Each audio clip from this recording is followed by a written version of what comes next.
Hi everybody and welcome back. My name's Alison, the online piano and the online violin tutor. Welcome to lesson 25 from Learn to Play the Piano book 3. This is a follow-on series from my Learn to Play the Piano books 1 and book 2. What's new for book 3 is that it actually comes available with a song book 3 as well. Now song book 3 is full of 10 pieces which have some classical, well-known classical pieces in and some original pieces in, and basically they are all the kind of additional pieces that go hand in hand with everything that you've learned in book 3. So the links of where you can buy these books will be coming up just above my head here, or I'll put a direct link in the description bar underneath this video. These books are a 100% downloadable book, which means that you can buy and print them out wherever you are in the world. These are just copies that I have printed out on my home printer, and I've just bound them up myself for the purpose of this video. So let's get on with the lesson. Just before I go on to lesson 25, I want to quickly point out that you will see that the book is blurred in this video. That's only just to protect the copyright of this book. When you buy and download and print your copy of the book, you'll get a perfect edition. So lesson 25, reading music in 3 easy steps. So I have divided reading music into 3 easy steps, and I think it's quite important to do these 3 steps, otherwise I wouldn't have made 3 steps. So step 1, I think it's quite important to stick with doing these 3 steps, whether you think you need to or not, because it just helps reaffirm the information in your brain.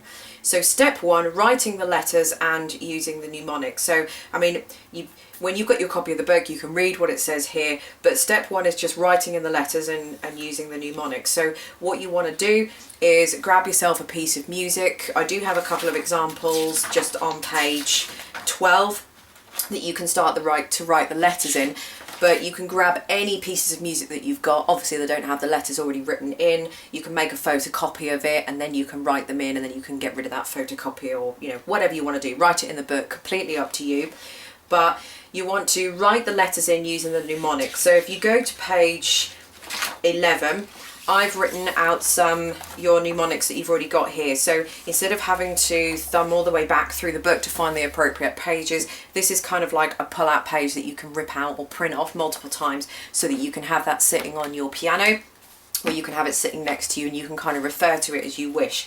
So when you've got your music in front of you and you've got your pencil in one hand, music, what you want to be doing is having this and refer to this. There's no harm in referring to this to start with, because it's important that you understand all of these and don't get them muddled up. So don't try and take them away to start with, because you won't kind of really understand it. You'll possibly make mistakes. So you might as well have it sitting in front of you, and that is step 1. On page 10, it does tell you what to do when you start to work those out. So it will reiterate what I've just said. So like I said, page 12, you've just got a couple of just 2 pieces that have actually been taken from one of my piano books. There is a link to that piano book if you want to have a look at that in more detail on page 10, which is here. So just click on that link, obviously online, and it'll take you to that book. But I've just taken the first couple of lines of a couple of pieces, and what I want you to do is just work out the notes